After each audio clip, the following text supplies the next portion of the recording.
Central orbit আমাদের কাছে রাখা হলো। তো সেন্ট্রাল অরবিটের যদি আমাদের ইকুয়েশন বের করতে হয় তাহলে আমার ডিফারেন্সিয়াল ইকুয়েশন থাকে।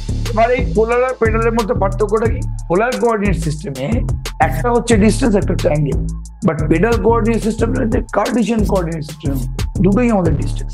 পার্টিকেল ডিনামিক্সের যে কোনো চ্যাপ্টারে ভেলোসিটি বের করাটা মাস্ট। এটাও ডিনামিক্স এর একটা চ্যাপ্টার, তাহলে এই চ্যাপ্টার সেন্ট্রাল অরবিটের উপরে কোন একটা পয়েন্টে ভেলোসিটি বের করা মাস্ট। আমাকে এস এর মানটা, ডিসপ্লেসমেন্টের মান কোনোদিন বলা থাকবে না। সেন্ট্রাল অরবিটে আমাকে কার্ভের ইকুয়েশনটা বলে দেবে, মানে আর এবং থিটার মধ্যে সম্পর্ক করে দেবে। সেখান থেকে তুমি এই এসটা বের করবে কিভাবে? প্রায় ইম্পসিবল। ওই জন্য ডাইরেক্ট ভেলোসিটির যে কনভেনশন এক্সপ্রেশনটা আছে, ডাইরেক্ট যে ভেলোসিটি ফর্মুলাটা আছে, ওটা দিয়ে আমরা সেন্ট্রাল অরবিটে ভেলোসিটি বের করি। বিকজ ডিসপ্লেসমেন্ট বের করতে গেলেই প্যান ফেটে যাবে।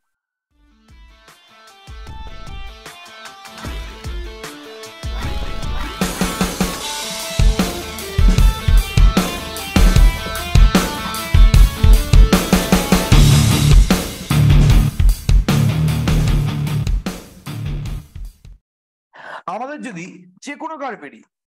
যদি যে কোনো কার্ভেরই ইকুয়েশন বানাতে হয়, যে কোনো একটা কার্ভ, সেটা সেন্ট্রাল অরবিট হোক বা যাই হোক, যে কোনো কার্ভেরই যদি ইকুয়েশন বানাতে হয়, সবার আগে আমার সেই পার্টিকুলার কার্ভটা কি লাগবে?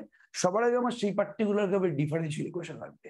পৃথিবীতে এমন কোনো কার্ভের ইকুয়েশন নেই যেটা আমরা ডিফারেন্সিয়াল ইকুয়েশন না জেনে সলভ করতে পারবো। কার্ভের ইকুয়েশন বের করতে গেলেই আমাদের ডিফারেন্সিয়াল ইকুয়েশন লাগবে। তাহলে যেহেতু সেন্ট্রাল অরবিট একটা আমাদের কাছে কার্ভ, তো এই সেন্ট্রাল অরবিটের ডিফারেন্সিয়াল ইকুয়েশন সেন্ট্রাল অরবিটে আমাদের কাছে রাখা হলো। তো সেন্ট্রাল অরবিটের যদি আমাদের ইকুয়েশন বের করতে হয় তাহলে আমার ডিফারেন্সিয়াল ইকুয়েশন থাকবে। এবার এই যে আমি সেন্ট্রাল অরবিটের ছবিটা এখানে এঁকেছি, এই ছবিটা কোন কোঅর্ডিনেট সিস্টেম এঁকেছি? যেহেতু আমি পি এর কোঅর্ডিনেটটা বলেছি আর কমা থিটা, যেখানে এটা আর এটা থিটা, তাহলে এটা আমাদের কোন কোঅর্ডিনেট সিস্টেম? এটা হচ্ছে আমাদের পোলার কোঅর্ডিনেট সিস্টেম। তাহলে আমাদের সেন্ট্রাল অরবিটের পোলার কোঅর্ডিনেট সিস্টেমে, মানে আর কমা থিটা এই কোঅর্ডিনেট সিস্টেমে একটা ডিফারেন্সিয়াল ইকুয়েশন ছিল। কি ছিল কেউ বলতে পারবে? D square U D theta square plus U equals to F by H square U square. যেখানে ইউটা কি ছিল কেউ বলতে পারবে জলদি? যেখানে ইউটা কি ছিল কেউ বলতে পারবে? ইউ ইকুয়ালস টু কি ছিল আমাদের? 1/r। 1/r, exactly. তাহলে এটা হচ্ছে আমাদের differential equation of central orbit in polar coordinate. এবার আমরা আরেকটা কোঅর্ডিনেট সিস্টেম আগের দিন বানিয়েছিলাম, কারো যদি মনে থাকে দেখে জিনিসটা, আমরা আরেকটা কোঅর্ডিনেট সিস্টেম আগের দিন বানিয়েছিলাম। কি ছিল সেটা? Pedal coordinate system. ঠিক আছে, ওকে। তাহলে পোলার কোঅর্ডিনেট সিস্টেমের ডিফারেন্সিয়াল ইকুয়েশন হচ্ছে এটা। পেডাল কোঅর্ডিনেট সিস্টেম কিভাবে বানিয়েছিলাম একটু যদি কারো মনে থাকে, পেডাল কোঅর্ডিনেট সিস্টেম বানিয়েছিলাম একটু খেলা দেখিয়ে। বলেছিলাম পি পয়েন্টের কোঅর্ডিনেট লাগবে, তো আমি পি পয়েন্টের ট্যানজেন্ট ড্র করলাম, ও পয়েন্ট থেকে সেই ট্যানজেন্টের উপরে পারপেন্ডিকুলার ড্র করলাম, ও পয়েন্ট থেকে সেই ট্যানজেন্টের উপরে পারপেন্ডিকুলার ড্র করলাম পি। তাহলে এই পি পয়েন্টে যে ট্যানজেন্টটা আছে, ট্যানজেন্টের উপরে পারপেন্ডিকুলারটা হচ্ছে পি, ও থেকে পি এর ডিসটেন্সটা হচ্ছে আর। তাহলে পি পয়েন্টের আরেকটা কোঅর্ডিনেট হচ্ছে পি কমা আর, সেটাকে আমি বলবো হচ্ছে পি পয়েন্টের পেডাল কোঅর্ডিনেট। এবার এই পোলার আর পেডালের মধ্যে পার্থক্যটা কি? পোলার কোঅর্ডিনেট সিস্টেমে একটা হচ্ছে ডিসটেন্স, একটা হচ্ছে angle, but pedal coordinate system Cartesian coordinate system, দুটোই আমাদের ডিস্টেন্স। এটা মাথায় রাখবে। তাহলে এই পেডাল কোঅর্ডিনেট সিস্টেমে আমাদের এই সেন্ট্রাল অরবিটের ডিফারেন্সিয়াল ইকুয়েশন কি হয়েছিল? কে বলতে পারবে? H square by P cube D P D R equals to কি? এফ। একদম সিম্পল জিনিস, চাপ না নিয়ে জাস্ট আমরা পাতি অঙ্ক সলভ করবো, চাপ না নিয়ে আমরা পাতি অঙ্ক সলভ করবো, আর কিছু না। চাপ না নিয়ে পাতি আমরা অঙ্ক সলভ করার চেষ্টা করবো, সিম্পল জিনিস। ঠিক আছে, ওকে, ভালো করে ব্যাপারটা বোঝার চেষ্টা করবে, ভেরি ভেরি ইম্পর্টেন্ট জায়গা। তাহলে লাস্ট দিন আমরা এই ডিফারেন্সিয়াল ইকুয়েশনটা করেছিলাম। এবার খুব ভালো করে শুনে জিনিসটা, সবই বের করছি, যা বলছে তাই আমরা বের করে ফেলছি, বাট আমরা যদি এখনো পর্যন্ত ভেলোসিটির এক্সপ্রেশন না জানি, মানে খুব ভালো কথা যে পি পয়েন্ট হচ্ছে সেন্ট্রাল অরবিটের উপরে পয়েন্ট। আমি আবার রিপিট করছি, ভালো করে শুনুন, খুব ভালো কথা যে পি পয়েন্ট হচ্ছে একটা সেন্ট্রাল অরবিটের উপরে পয়েন্ট, পয়েন্ট হচ্ছে আমাদের আর্কমাথিটা। ঠিক আছে, ওকে। তাহলে এই পার্টিকুলার পয়েন্টের আমায় যদি জিজ্ঞেস করে যে এই পার্টিকুলার পয়েন্টের কোঅর্ডিনেট তো আর্কমাথিটা, তাহলে এই পার্টিকুলার পয়েন্টের ভেলোসিটিটা কত হবে? যেহেতু পার্টিকেলটা ঘুরে ঘুরে ঘুরে ঘুরে কাজ তৈরি করছে, তাহলে তার নিশ্চয়ই একটা ভেলোসিটি থাকবে, তো মানে কি এমনি এমনি তৈরি করবে নাকি? তাহলে নিশ্চয়ই পাকা পাকা একটা ভেলোসিটি থাকবে। তাহলে এই পি পয়েন্টটা হচ্ছে সেন্ট্রাল অরবিটের উপর একটা পয়েন্ট, এর ভেলোসিটি যদি ভি হয় তাহলে ভি এর মানটা কত হবে? এবার তোমরা যে ভি এর মানটা তো ইজিলি বের করা যাবে। এটা তো polar coordinate system. Polar coordinate সিস্টেমে রেডিয়াল বরাবর ভেলোসিটি থাকে, ক্রস রেডিয়াল বরাবর ভেলোসিটি থাকে। আমি আবার রিপিট করছি, ভালো করেছেন। পোলার কোঅর্ডিনেট সিস্টেমে রেডিয়াল বরাবর ভেলোসিটি থাকে আর ডট, ক্রস রেডিয়াল বরাবর ভেলোসিটিটা কত হয়? আর ইনটু থিটা ডট। তাহলে রেডিয়াল বরাবর যদি ক্রস রেডিয়াল বরাবর ভেলোসিটি পেয়ে যাই, তাহলে আমি রেজাল্টেন্ট ভেলোসিটি মানে ভি এমনিতেই পেয়ে যাবো। এটা আমার আলাদা করে বলার কি দরকার আছে? আমি বলছি যদি আমাকে সেন্ট্রাল অরবিটের ইকুয়েশনটা দিয়ে দেয়, আমি ডাইরেক্ট ভেলোসিটির মানটা বের করতে পেরেছি। মানে আমি সেন্ট্রাল অরবিটের উপরে কোন একটা পয়েন্টে ডাইরেক্ট ভেলোসিটির এক্সপ্রেশন চাইছি আর কিছু। মানে যদি আমাকে কার্ভের ইকুয়েশনটা বলে দেয় আর ইকুয়ালস টু সামথিং, তাহলে আমি যদি ডাইরেক্ট সেই ভেলোসিটির এক্সপ্রেশনটা বের করতে পারি, আর কিছু না। ঠিক আছে, ওকে, এটা পুরোপুরি বোঝা গেল কি বলার চেষ্টা করলাম? তাহলে যে ভেলোসিটির এক্সপ্রেশনটা আমাদের কি হবে, যদি আমাকে সেন্ট্রাল অরবিটের ইকুয়েশনটা বলে দেয়, যদি আমাদের আর এবং থিটার মধ্যে যে কোনো ইকুয়েশন হোক না কেন, আর equals to A cos two theta হতে পারে, আর equals to A to the power theta হতে পারে, সমস্ত কার্ভ হচ্ছে সেন্ট্রাল অরবিট। তাহলে আমাকে যদি খালি কার্ভের ইকুয়েশনটা দিয়ে দেয়, তাহলে কি আমি ডাইরেক্ট সেই কার্ভের ইকুয়েশন থেকে ভেলোসিটির এক্সপ্রেশনটা বের করতে পারবো? মানে আমি কোন একটা পয়েন্টে যদি আর এর মান জেনে থাকি, থিটার মান জেনে থাকি, তাহলে কি আমি সেই পার্টিকুলার পয়েন্টে ভেলোসিটির মানটা শিওরলি বের করতে পারবো? এটা হচ্ছে আমাদের কোশ্চেন। তাহলে এই এক্সপ্রেশনটাই আমি এখন বলার চেষ্টা করছি। পার্টিকেল ডিনামিক্সের যে কোনো চ্যাপ্টারে ভেলোসিটি বের করাটা মাস্ট। এটাও ডিনামিক্স এর একটা চ্যাপ্টার। তাহলে এই চ্যাপ্টার সেন্ট্রাল অরবিটের উপরে কোন একটা পয়েন্টে ভেলোসিটি বের করা মাস্ট। অনার্সে আমরা সেই ভেলোসিটির এক্সপ্রেশনটাকে প্রমাণ করি। এখন আমাদের প্রমাণ করার কোনো দরকার নেই, আমরা ডিরেক্ট এক্সপ্রেশনটা কিন্তু চয়েস করবো এখানে। তাহলে হেডিং করবে এক্সপ্রেশন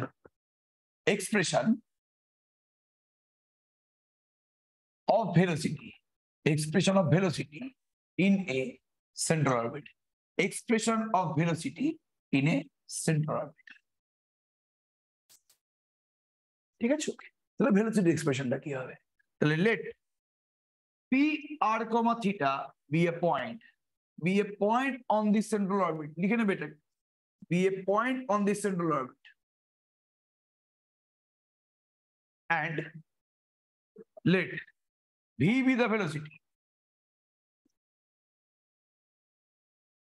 ঠিক আছে, তাহলে এই ভেলোসিটির মানটা আমাদের কি হবে? ডাইরেক্ট লিখে নাও, এটা কিন্তু আমরা অঙ্কের মধ্যে ইউজ করব। v square equals to h square du d theta whole square plus u square. এটা হচ্ছে আমাদের ভেলোসিটির এক্সপ্রেশন। মানে আমাকে কার্ভের ইকুয়েশন দিয়ে দেবে তো, দিয়ে দেবে তো, r equals two suppose e to the power theta দিয়ে দিল। কত কথা আমি তোমায় বলছি, r equals two suppose e to the power theta দিয়ে দিল। তাহলে এই ভেলোসিটিটা বের করতে পারে কি লাগবে? du d থিটা লাগবে। আর কে উল্টো করলে u না। এবার তুমি du d থিটা বের করো প্লাস u স্কয়ার করো, যেটা আসবে ওটাই ভেলোসিটি। গল্প শেষ। এটা কি বোঝা গেল কি বলার চেষ্টা করলাম? সবার কাছে পুরোপুরি জিনিসটা ক্লিয়ার? ঠিক আছে, কোনো সমস্যা নেই পার্টিকুলার জায়গাতে। তাহলে আমরা ভেলোসিটি এক্সপ্রেশন জানতে পেরে গেছি। আর আমাদের কি আছে? তাহলে আমরা কি কি জানতে পারলাম? আমরা কার্ভের ডিফারেন্সিয়াল ইকুয়েশন জানতে পারলাম আগের দিন খালি। তারপর আমরা কার্ভের কোন একটা পয়েন্টে ভেলোসিটি জানতে পারলাম। আর আমাদের এক্সট্রা কি আছে খুব ভালো করে বোঝার চেষ্টা করবে। এবার দেখবি জিনিসটা একটু। এটা একটা সেন্ট্রাল অরবিট, ঠিক আছে, এটা একটা সেন্ট্রাল অরবিট। এটা হচ্ছে ও পয়েন্ট, এটা হচ্ছে ইনিশিয়াল লাইন। আমি তো পোলার কোঅর্ডিনেট সিস্টেমে ছবিটা আঁকছি না। এবার সাপোজ কোন একটা পয়েন্টে পার্টিকেলের পজিশনটা হচ্ছে পি, আর পি পয়েন্টের পোলার কোঅর্ডিনেটটা হচ্ছে কি? আর কমা থিটা। খুব ভালো করে শুনবে, ভেরি ভেরি ইম্পর্টেন্ট জায়গা। এবার যদি কোনোভাবে আচ্ছা, সেন্ট্রাল অরবিটটা স্টার্ট কোথা থেকে হয়েছিল? সেন্ট্রাল অরবিট ধরছি স্টার্ট হয়েছিল এ পয়েন্ট থেকে। খুব ভালো করে শুনবে, সেন্ট্রাল অরবিট সাপোজ স্টার্ট হয়েছিল এ পয়েন্ট থেকে, পার্টিকেলটা যাত্রা শুরু করেছে এ পয়েন্ট থেকে, তারপর আস্তে আস্তে আস্তে উপরে উঠছে। তাহলে এ পয়েন্ট থেকে যদি পার্টিকেল যাত্রা শুরু করে, ধরলাম কোন একটা সময় টিতে পার্টিকেলটা পি পয়েন্টে আছে, তাহলে এ পয়েন্ট থেকে পি পয়েন্টের কার্ভ বরাবর ডিসপ্লেসমেন্টটা কি হবে বলতে পারবে? কার্ভ বরাবর ডিসপ্লেসমেন্ট এ থেকে পি অব্দি, কার্ভ বরাবর ডিসপ্লেসমেন্টটা কি হবে? এই এপি হবে না? একটু বলবে এ আর পি এর জয়নিং লাইন নাই না কিন্তু এ আর পি এর মাথায় দেখো আমি আর্ক সাইন দিয়েছি একটা, মানে হচ্ছে কার্ভ বরাবর ডিসপ্লেসমেন্ট, কার্ভ বরাবর ডিসপ্লেসমেন্ট। তাহলে এই এপিটা আমাদের কার্ভ বরাবর ডিসপ্লেসমেন্ট হবে না? এই কার্ভ বরাবর ডিসপ্লেসমেন্ট আমি যদি এস ধরি, তাহলে কেউ বলতে পারবে যে পি পয়েন্টের ভেলোসিটিটা কত হবে? পি পয়েন্টের ভেলোসিটি যদি ভি হয়, আমি তো এক্ষুনি ভেলোসিটির এক্সপ্রেশনটা বানিয়েছি না, পি পয়েন্টের ভেলোসিটি যদি ভি হয় আর আমি যদি ডিসপ্লেসমেন্ট পেয়ে যাই, কার্ভ বরাবর যদি ডিসপ্লেসমেন্ট পেয়ে যাই, তাহলে পি পয়েন্টের ভেলোসিটিটা কত হবে বলতে পারো? জলদি বল, কে বলতে পারবে এটা? ডিসপ্লেসমেন্ট জানার পরে ভেলোসিটি কিভাবে বের করতে হয়? এ তো ds/dt। DSDT, exactly. তুমি যদি ডিসপ্লেসমেন্ট জেনে যাও এক্স, তাহলে ভেলোসিটি কত হবে? ডিএক্সডিটি। এই নিয়ে কোনো সন্দেহ নেই, ঠিক আছে? ওকে, তাহলে যদি এ পয়েন্ট থেকে স্টার্ট করেছে, এ থেকে পি তে কার্ভ বরাবর ডিসপ্লেসমেন্ট যদি এস হয়, তাহলে ভি কত হবে? ডিএসডিটি। এবার তোমরা বলবে তাহলে তুমি ভেলোসিটির এক্সপ্রেশনটা এভাবে কেন বের করলে না? তুমি ভেলোসিটির এক্সপ্রেশন জন্য এত হাঙ্গামা করার কি দরকার ছিল? তোমাকে কি সেন্ট্রাল অরবিটে এই এস এর মানটা বলে দেবে? না, সেন্ট্রাল অরবিটে এই এস এর মানটা বের করতে গেলে কালঘাম ছুটে যাবে। সেন্ট্রাল অরবিটে আমাকে এস এর মানটা, ডিসপ্লেসমেন্টের মান কোনোদিন বলা থাকবে না। সেন্ট্রাল অরবিটে আমাকে কার্ভের ইকুয়েশনটা বলে দেবে, মানে আর এবং থিটার মধ্যে সম্পর্ক বলে দেবে। সেখান থেকে তুমি এই এসটা বের করবে কিভাবে? প্রায় ইম্পসিবল। ওই জন্য ডাইরেক্ট ভেলোসিটির যে কনভেনশন এক্সপ্রেশনটা আছে, ডাইরেক্ট যে ভেলোসিটির ফর্মুলাটা আছে, ওটা দিয়ে আমরা সেন্ট্রাল অরবিটে ভেলোসিটি বের করি না, বিকজ ডিসপ্লেসমেন্ট বের করতে গেলেই প্যান ফেটে যাবে। তাহলে দরকার নেই আমাদের বের করা। আমাদের ভেলোসিটির এক্সপ্রেশন বের করার জন্য সুন্দর একটা ফর্মুলা আছে, চাপ নেওয়ার দরকার নেই। ব্যাপারটা বোঝাতে পারলাম? কি বলার চেষ্টা করছি? অবশ্যই বুঝে যাবে জিনিসটা। তাহলে আমি কথার কথা বলছি এখানে, সাপোজ পি পয়েন্টের ভেলোসিটিটা সাপোজ ভি, যদি তুমি কোনোভাবে ডিসপ্লেসমেন্টটা জানতে পেরে যাও, তাহলে ডিসপ্লেসমেন্টকে টাইম রেসপেক্টিভ ডেরিভেটিভ করলেই সুন্দর ভেলোসিটি বেরিয়ে যাবে। সেটা বড় কথা না, আমার কথা হচ্ছে এই সেন্ট্রাল অরবিটে আরেকটা জিনিস তৈরি হচ্ছে।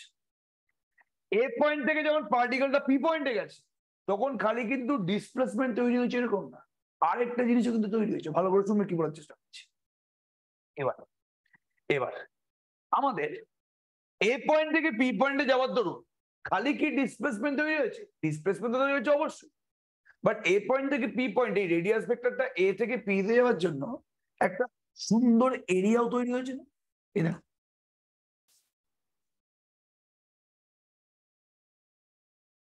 হ্যাঁ কি না একটু রেসপন্স করবে? আগে বলো তুমি এস ডিসপ্লেসমেন্টটা বুঝতে পেরেছো? জাস্ট আমাকে একটু বল, এস ডিসপ্লেসমেন্টটা বুঝতে পেরেছো তো? স্টার্টিং পয়েন্ট থেকে টি সময় যে পয়েন্টটা আছে, এবার এ পয়েন্ট থেকে পি পয়েন্টে যাওয়ার জন্য তো খালি এস ডিসপ্লেসমেন্ট তৈরি হয়েছে এরকম না। তাছাড়া তো প্রথমে রেডিয়াস ভেক্টর ছিল এই পয়েন্টে, তারপর গেছে এখন প্রথমে রেডিয়াস ভেক্টর কি ছিল? ওএ, এখন হয়ে গেছে ওপি। তাহলে ওএ থেকে ওপি অব্দি এর মাঝখানে একটা এরিয়াও তৈরি করেছে না? প্রথমে তো ছিল এই অবস্থায়, প্রথমে তো ছিল রেডিয়াস ভেক্টরটা এইখানে, তারপরে গেল এখানে, তাহলে এখানে ডিসপ্লেসমেন্টের সাথে সাথে একটা এরিয়াও তৈরি করেছে না? জাস্ট আমি এটুকু বলছি, এবার বুঝতে পারলি কি বলতে চেষ্টা করলাম? এই এরিয়াটা যে তৈরি হয়েছে, যখন টাইমটা আমাদের জিরো ছিল তখন তো কোনো এরিয়া তৈরি হয়নি। যখন টাইমটা জিরো ছিল তখন পি পয়েন্টটা এ পয়েন্টে ছিল, তখন কি কোনো এরিয়া তৈরি হয়েছে? জাস্ট একটু বলার চেষ্টা করো, কোনো এরিয়া তৈরি হয়নি। যখন এ পয়েন্টটা পি পয়েন্টে গেছে, তখনই একটা দেখো এই ত্রিভুজ মার্ক একটা এরিয়া তৈরি হয়েছে। আমি এটাই বলার চেষ্টা করছি, আর কিছু না। এটা কি পুরোপুরি বোঝা গেছে? এবার বোঝা গেছে? ঠিক আছে, আচ্ছা এবার খুব ভালো করে শুনুন জিনিসটা, ভেরি ভেরি ইম্পর্টেন্ট জায়গা এটা। এবার তাহলে টি সময় পার্টিকেলটা পি পয়েন্টে আছে, ধরলাম খুব স্মল একটা টাইম চেঞ্জে, মানে যখন টাইমটা টি প্লাস ডিটি, যখন টাইমটা আমাদের টি প্লাস ডিটি, যখন টাইমটা আমাদের টি প্লাস ডিটি, ধরলাম তখন পার্টিকেলটা কিউ পয়েন্টে আছে।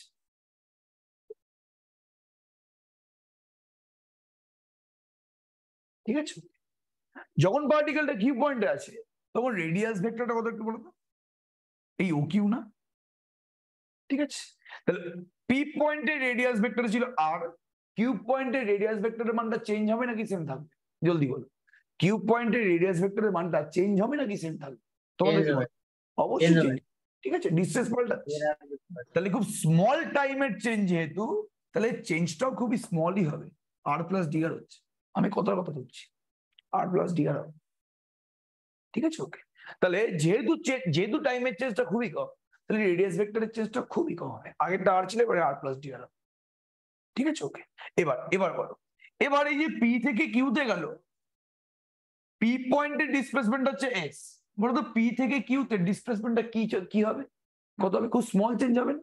পি পয়েন্টে ডিসপ্লেসমেন্টটা এসেছিল, পি থেকে কিউতে যাওয়ার জন্য ডিসপ্লেসমেন্টের চেঞ্জ খুব স্মল হবে, ডেল এস। সেটাকে ডিএস বা টেলএস একই ব্যাপার। ওই দেখো পি থেকে কিউতে যাওয়ার জন্য যে আমাদের ডিসপ্লেসমেন্টের চেঞ্জটা ডিএস হয়েছে, তার জন্যই কিন্তু আমাদের ভেলোসিটিটা হয়েছে ডিএসডিটি। ঠিক আছে, ওকে, ব্যাপারটা বুঝতে পারলে কি বলার চেষ্টা করলাম? মানে আমাদের যে ভেলোসিটি বা যাকে আমি লিনিয়ার ভেলোসিটি বলেছি, সেটা মানে কি ডিসপ্লেসমেন্টের চেঞ্জ বাই টাইমের চেঞ্জ। পি থেকে কিউতে যেতে ডিসপ্লেসমেন্টের চেঞ্জ হয়েছে ডিএস, টাইমের চেঞ্জ হয়েছে ডিটি, তাহলে পি পয়েন্টে ভেলোসিটিটা হচ্ছে আমাদের ডিএস ডিটি। তাহলে লিনিয়ার ভেলোসিটি মানে কি ডিসপ্লেসমেন্টের চেঞ্জ বাই টাইমের চেঞ্জ। এবার এখানে কি খালি ডিসপ্লেসমেন্টেরই চেঞ্জ হয়েছে, এখানে এরিয়ার চেঞ্জ হয়নি। ব্যাপারটা ভালো করে বুঝবে। যখন পি পয়েন্টে পার্টিকেলটা ছিল তখন কত এরিয়া তৈরি করেছে? তখন এরিয়া তৈরি করেছে এ ও পি। বলতো যখন কিউ পয়েন্টে পার্টিকেলটা গেছে তখন এরিয়া কত তৈরি করেছে? যখন পার্টিকেলটা কিউ পয়েন্টে গেছে তখন কতটা এরিয়া তৈরি করেছে?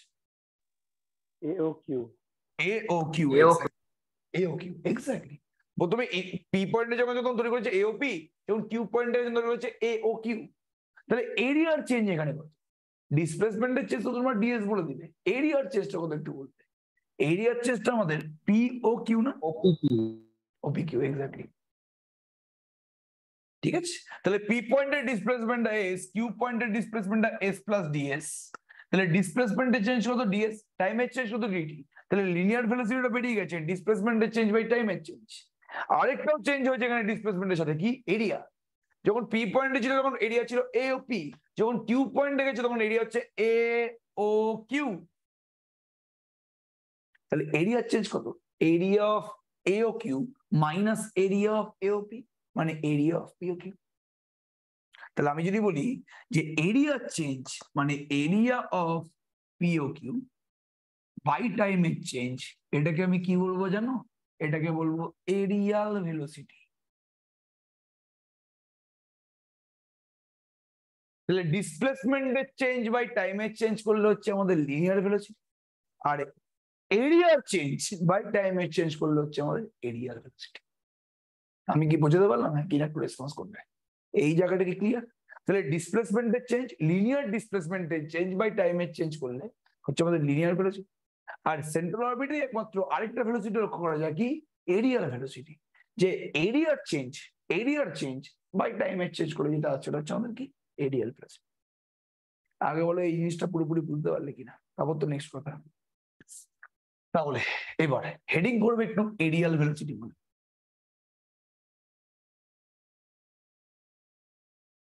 ঠিক আছে, ওকে। আচ্ছা, এই যে এরিয়া গুলো আছে না, এই যে এরিয়া অফ ইউপি বা এরিয়া অফ ইউকিউ, এগুলোকে সেক্টোরিয়াল এরিয়া বলে, এগুলোকে সেক্টোরিয়াল এরিয়া বলে, এটা মাথায় রাখবে। ঠিক আছে, এই যে এরিয়া গুলো তৈরি হচ্ছে রেডিয়াস ভেক্টরের জন্য, যে এরিয়া গুলো তৈরি হচ্ছে, এই এরিয়া তো রেডিয়াস ভেক্টরটা সরছে বলে তৈরি হচ্ছে না?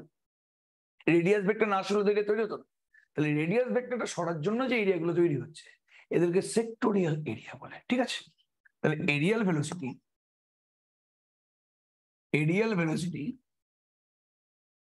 at a point P in a central orbit is the change of sectorial area with respect to T. ঠিক আছে, ওকে, is the change of sectorial area with respect to T, তাই তো নাকি? এই তো চেঞ্জ অফ এরিয়া টাইমের রেসপেক্টে এরিয়ার change মানে হচ্ছে আমাদের এরিয়ার ভেলোসিটি। টাইমের রেসপেক্টে ডিসপ্লেসমেন্টের চেঞ্জ মানে আমাদের কি লিনিয়ার ভেলোসিটি। টাইমের রেসপেক্টে এরিয়ার চেঞ্জ মানে আমাদের কি এরিয়াল ভেলোসিটি। গল্প শেষ। এটা বোঝা গেল কি বলার চেষ্টা করলাম? ক্লিয়ার তো? এটা পুরোপুরি ক্লিয়ার সবার কাছে? ঠিক আছে, ওকে। এবার খুব ভালো করে শুনবে কি বলার চেষ্টা করছি। একটা নোট লিখে রাখো, যে নোটটা আমাদের এক্সামের জন্য খুব লাগে। ঠিক আছে, ভালো করে লিখবে।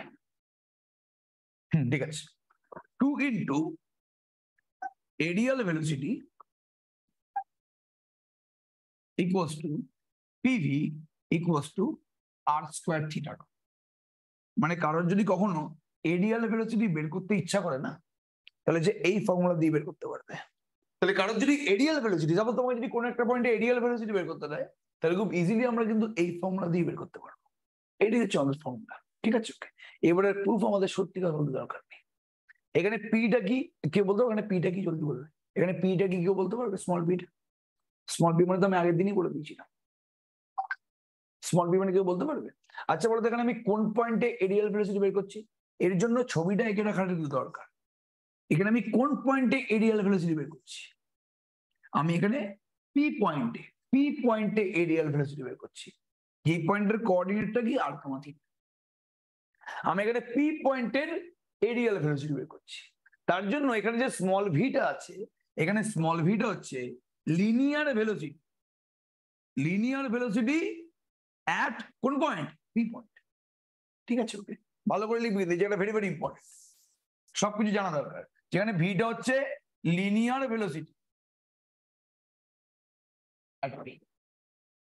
স্মল পিটাকে বলতে পারবে? স্মল পিট হচ্ছে পারপেন্ডিকুলার ডিস্টেন্স। কোথা থেকে কোথায় পারপেন্ডিকুলার ডিস্টেন্স? আগের দিনই তো পেডাল কোঅর্ডিনেট সিস্টেম পড়িয়ে দিয়েছি। এই যে পি পয়েন্টটা আছে, আমি যদি এই পি পয়েন্টের ট্যানজেন্ট ড্র করি, সরি ট্যানজেন্ট ড্র করি, এই পোল থেকে এই ট্যানজেন্টের উপর যে পারপেন্ডিকুলার ডিস্টেন্সটা আছে, পোল থেকে ট্যানজেন্টের উপর যে পারপেন্ডিকুলার ডিস্টেন্সটা আছে, সেই পারপেন্ডিকুলার ডিস্টেন্সটা হচ্ছে আমাদের স্মল পি, ঠিক আছে? ওকে, তাহলে পি আর ভি কি সেটা পুরোপুরি বুঝতে পারে গেলে। তাহলে তোমার যদি পি পয়েন্টের ভেলোসিটি জানা থাকে, কি ভেলোসিটি? Linear velocity. তোমার যদি পি পয়েন্টের লিনিয়ার ভেলোসিটি জানা থাকে, তোমার যদি পি পয়েন্টের স্মল পি মানে পি পয়েন্টের ট্যানজেন্টটা উপরে ও থেকে যে পারপেন্ডিকুলার ডিস্টেন্স, তোমার যদি সেটাও জানা থাকে, তুমি সেই পয়েন্টে এরিয়াল ভেলোসিটি বের করতে পারবে ইজিলি। তাহলে তোমার যদি কোন একটা পয়েন্টে এরিয়াল ভেলোসিটি বের করতে হয়, এই তো ফর্মুলা দেওয়া আছে। আমার যদি পি পয়েন্টে এরিয়াল ভেলোসিটি বের করতে হয়, তাহলে ফর্মুলা অনুযায়ী কি বলছে? আমার সেই পয়েন্টে স্মল পির মান, সেই পয়েন্টে স্মল পি মানে কত? কোন একটা পয়েন্টে স্মল পি মানে কি? সেই পয়েন্টে ট্যানজেন্ট ড্র করার পরে সেন্টার অফ ফোর্স থেকে মানে পোল থেকে সেই ট্যানজেন্টের উপর যে পারপেন্ডিকুলার ডিস্টেন্সটা আছে, সেটা হচ্ছে স্মল পি। তাহলে সেন্টার অরবিটের কোন একটা পয়েন্টে স্মল পি মানে কি? সেই পয়েন্টে ট্যানজেন্ট ড্র করলে এই ও পয়েন্ট মানে পোল থেকে সেই ট্যানজেন্টের উপর যে পারপেন্ডিকুলার ডিস্টেন্সটা আছে, ওটা স্মল পি। তাহলে তুমি যদি কোনোভাবে এই পারপেন্ডিকুলার ডিস্টেন্সে জেনে যাও, সাপোজ কোন একটা অঙ্কের জন্য আমি জেনে গেছি সাপোজ 8, আর যদি পি পয়েন্টের লিনিয়ার ভেলোসিটি জেনে যাও, লিনিয়ার ভেলোসিটি যেটা হচ্ছে 5, তাহলে তুমি ওই পয়েন্টের এরিয়াল ভেলোসিটি পেয়ে যাবে। যদি আমি এরিয়াল ভেলোসিটিকে ক্যাপিটাল ভি ধরি, তাহলে 2 ইন্টু এরিয়াল ভেলোসিটি মানে কি? P into V. পি কত? 8, ভি কত? 5, তাহলে ক্যাপিটাল ভি এর মানটা কত? 20। তাহলে এরিয়াল ভেলোসিটি হচ্ছে আমাদের 20। ব্যাপারটা বোঝাতে পারলাম? কি বলার চেষ্টা করছি? তাহলে এখানে এটা কোন কাজে লাগবে সেটা কি পুরোপুরি বুঝতে পেরেছো? এখানে আর স্কোয়ার থিটাটা আছে, কোনটা আর কোনটা থিটা? এই ডিস্টেন্সটা হচ্ছে আমাদের আর, আর এই ডিস্টেন্সটা হচ্ছে আমাদের থিটা। তাহলে তুমি এই ফর্মুলা দিয়েও এরিয়াল ভেলোসিটি বের করতে পারো, কোনো প্রবলেম নেই, ঠিক আছে? ওকে, এটা হচ্ছে আমাদের এরিয়াল ভেলোসিটি বের করার এক্সপ্রেশন, আর কিছু না, ঠিক আছে? এটা কি পুরোপুরি বোঝা গেছে? জলদি বলবে একটু। এরিয়াল ভেলোসিটি মানে কি পুরোপুরি বোঝা গেছে? চ্যাটে রেসপন্স করবে সবাই একটু। এটা পুরোপুরি ক্লিয়ার সবাই? খুব ভালো কথা, খুব ভালো, ঠিক আছে, ফাইন। আচ্ছা আচ্ছা, এবার আমি একটা নেক্সট জিনিস জানার চেষ্টা করবো। নেক্সট খুবই ইম্পর্টেন্ট একটা জিনিস জানার চেষ্টা করবো, যে এরিয়াল ভেলোসিটির সাথে বাদ বাকি ভেলোসিটির পার্থক্যটা কি? তোমরা কত ধরনের ভেলোসিটি জানো? লিনিয়ার ভেলোসিটি জানো, ঠিক আছে? আরেকটা ভেলোসিটি জানো, তোমরা জানো? আরেকটা ভেলোসিটি কি লিনিয়ার ছাড়া? সবাই বলতে পারবে? সবাই জানে অ্যাঙ্গুলার ভেলোসিটি, আমি বলে দিয়েছিলাম। তাহলে লিনিয়ার ভেলোসিটি মানে হচ্ছে ডিসপ্লেসমেন্টের চেঞ্জ বাই টাইমের চেঞ্জ। অ্যাঙ্গুলার ভেলোসিটি মানে কি? অ্যাঙ্গেলের চেঞ্জ বাই টাইমের চেঞ্জ। এটা প্রত্যেকটা জনমানব জানে। তাহলে লিনিয়ার ভেলোসিটি মানে ডিসপ্লেসমেন্টের চেঞ্জ বাই টাইমের চেঞ্জ, অ্যাঙ্গুলার ভেলোসিটি মানে অ্যাঙ্গেলের চেঞ্জ বাই টাইমের চেঞ্জ, আর এরিয়াল ভেলোসিটি মানে এরিয়ার চেঞ্জ বাই টাইমের চেঞ্জ। এই হচ্ছে আমাদের 3 ধরনের ভেলোসিটি। সেন্টার অরবিটে আমাদের এই 3 ধরনের ভেলোসিটি আছে। এবার বাকি যে দুখানে ভেলোসিটি আছে না, যে অ্যাঙ্গুলার ভেলোসিটি এবং লিনিয়ার ভেলোসিটি, আমি চেক করব যে অ্যাঙ্গুলার ভেলোসিটি এবং লিনিয়ার ভেলোসিটির সাথে এই এরিয়াল ভেলোসিটির পার্থক্য কি, এবং তোমরা পার্থক্যটা নিজেরা বলার চেষ্টা করবে, নিজেরাই বলবে, ঠিক আছে? ওকে, আচ্ছা, সবকিছু বাদ দাও, ঠিক আছে, এই এক্সপ্রেশন গুলো প্রুফ করতে কিন্তু মজা হয়, একটু দেখার চেষ্টা করো, অঙ্ক তো অবশ্যই হবে। এই এক্সপ্রেশন গুলো একবার দেখো, খুব সুন্দর জিনিস এটা। এটা আমাদের একটা সেন্ট্রাল অরবিট। আগে বলো আমরা কোন কোঅর্ডিনেট সিস্টেমে আছি? আমরা এখানে কোন কোঅর্ডিনেট সিস্টেমে আছি একটু বলো। আমরা এখানে পোলার কোঅর্ডিনেট সিস্টেমে আছি। তাহলে পোলার কোঅর্ডিনেট সিস্টেমে যদি আমার এই যে পি পয়েন্টটা আছে, পোলার কোঅর্ডিনেট সিস্টেমে আমার এই পি পয়েন্টের যদি ইকুয়েশন অফ মোশন কনসিডার করতে হয়, তাহলে কোন কোন লাইন বরাবর করবো? আমি বলে দিয়েছিলাম যে ইকুয়েশন অফ মোশন ডেসক্রাইব করার জন্য সবসময় দুখানা পারপেন্ডিকুলার স্ট্রেট লাইন থাকে। ইকুয়েশন অফ মোশন তৈরি করার জন্য অলওয়েজ দুখানা পারপেন্ডিকুলার স্ট্রেট লাইন থাকে। তাহলে বলো তো এখানে এই কোঅর্ডিনেট সিস্টেমে, পোলার কোঅর্ডিনেট সিস্টেমে দুখানা পারপেন্ডিকুলার স্ট্রেট লাইন কে বলতে পারবে? এটা পোলার কোঅর্ডিনেট রেডিয়াল আর ক্রস রেডিয়াল। ভেরি গুড, মানে এটা হচ্ছে রেডিয়াল, এটা কি বস ক্রস রেডিয়াল। তাহলে আমার যদি পি পয়েন্টের ইকুয়েশন অফ মোশন নিতে হয়, মানে কি নিউটনের second law, mass into acceleration equal to force, তাহলে আমার যদি পি পয়েন্টের ইকুয়েশন অফ মোশন নিতে হয়, তাহলে আমার এই দুখানা লাইন বরাবর নিতে হবে, রেডিয়াল আর ক্রস রেডিয়াল। এবার বলো সেন্ট্রাল অরবিটের উপরে যে সেন্ট্রাল ফোর্সটা কাজ করে সেটা কোন লাইন বরাবর কাজ করে? সেন্ট্রাল ফোর্স কাজ করে বলেই তোর নাম সেন্ট্রাল অরবিট না? তাহলে সেন্ট্রাল ফোর্সটা কোন লাইন বরাবর কাজ করে কে বলতে পারবে? ওপি বরাবর। ওপি বরাবর, পিও বরাবর। পি থেকে ওই দিকে রেডিয়াস, এটা তো রেডিয়াস ভেক্টর না, তাহলে রেডিয়াস ভেক্টরের ওপরই ফোর্সটা কাজ করছে। কোন দিক থেকে কোন দিকে? পি থেকে ওই দিকে। এই জন্য সেন্ট্রাল ফোর্সকে অ্যাট্রাকটিভ ফোর্স বলা হয়। যেই ফোর্সটা ও এর দিকে কাজ করে তাকে অ্যাট্রাকটিভ ফোর্স বলে, যেই ফোর্সটা ও এর বিপরীতে কাজ করে তাকে রিপালসিভ ফোর্স বলে। এটা প্রত্যেকে জানে, প্রথম ক্লাসেই বলে দিয়েছিলাম। যা বাদ দাও। তাহলে এবার যদি আমার ইকুয়েশন অফ মোশন বানাতে হয়, আচ্ছা একটু বলবে এই যে সেন্ট্রাল ফোর্সটা আছে এটা কি ধরনের সেন্ট্রাল ফোর্স? পার্টিকেলের মাস যদি স্মল এম হয়, তাহলে এটা কি এম মাসের সেন্ট্রাল ফোর্স নাকি এটা এক মাসের সেন্ট্রাল ফোর্স? আমি সেন্ট্রাল ফোর্স তো বলেছিলাম, বাট তার সাথে একটা লেজুর জুড়ে দিয়েছিলাম। কি লেজুরটা ছিল একটু বলতে পারবে? সেন্ট্রাল ফোর্স কি ছিল একটু বলো। ইউনিট মাস পার ইউনিট মাস ছিল, মানে এখানে যে এফটা আছে সেটা হচ্ছে সেন্ট্রাল ফোর্স এক মাসে। মানে পার্টিকেলের মাস যদি এম হয় তাহলে এক মাসে ফোর্স কাজ করছে এফ, পার্টিকেলের মাস যদি এম হয় তাহলে এম মাসে কতটা ফোর্স কাজ করছে এম। তাহলে পি পয়েন্টে পার্টিকেলটার উপর কিন্তু অ্যাকচুয়ালি এই লাইন বরাবর এম ইন্টু এফ এই টোটাল ফোর্সটা কাজ করছে। ব্যাপারটা বোঝাতে বললাম, কি বোঝা যাচ্ছে? খুব ভালো কথা। আচ্ছা এবার বলো যে আমি ইকুয়েশন অফ মোশনটা কি বানাবো? আমি এই পি পয়েন্টে ইকুয়েশন অফ মোশন বানানোর চেষ্টা করছি, মানে কি mass into acceleration equals to force, mass into acceleration equals to force. যেহেতু এই দুখানা লাইন বরাবর ইকুয়েশন অফ মোশন নেবো, তাই জন্য দুটো ইকুয়েশন অফ মোশন। এবার বলো রেডিয়াল বরাবর অ্যাক্সিলারেশনের মান কত? মাসের সাথে অ্যাক্সিলারেশন লিখবো তো, রেডিয়াল বরাবর অ্যাক্সিলারেশনটা কত হয়? আর ডবল ডট মাইনাস আর থিটা ডট তার স্কোয়ার। বলেছিলাম মনে আছে কারো? এই দিয়ে তো প্রচুর অঙ্ক করা হয়েছে। রেডিয়াল বরাবর অ্যাক্সিলারেশনের মানটা ছিল আর ডবল ডট মাইনাস আর থিটা ডট স্কোয়ার। আচ্ছা ক্রস রেডিয়াল বরাবর অ্যাক্সিলারেশনের মানটা কত ছিল কি বলতে পারবে? ক্রস রেডিয়াল বরাবর অ্যাক্সিলারেশনের মানটা কত ছিল? 1/r very good, 1/r d by dt r square theta dot। Very good, 1/r dt of r square theta dot। ঠিক আছে, ওকে। এবার ডান দিকে ফোর্স লেখার পালা। বলো রেডিয়াল বরাবর ফোর্সের মানটা কত? এক মাসে ফোর্স হচ্ছে এফ, এম মাসে ফোর্সটা কত? N F.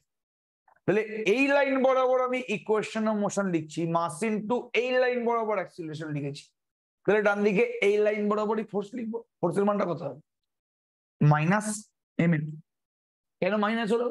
বিকজ রেডিয়াল লাইনটা হচ্ছে ডিরেকশনটা এদিকে, ফোর্সটা কাজ করছে অপোজিট দিকে, ওই জন্য মাইনাস সাইন। আগে বলো পুরোপুরি বোঝা গেল কিনা এটা? কেন আমি মাইনাস লিখলাম বুঝতে পারলে? আমি বলেছিলাম যে নিউটনের সেকেন্ড লটা হচ্ছে একটা ভেক্টর ইকুয়েশন, মানে এর খালি মান না, এর ডিরেকশনও আছে।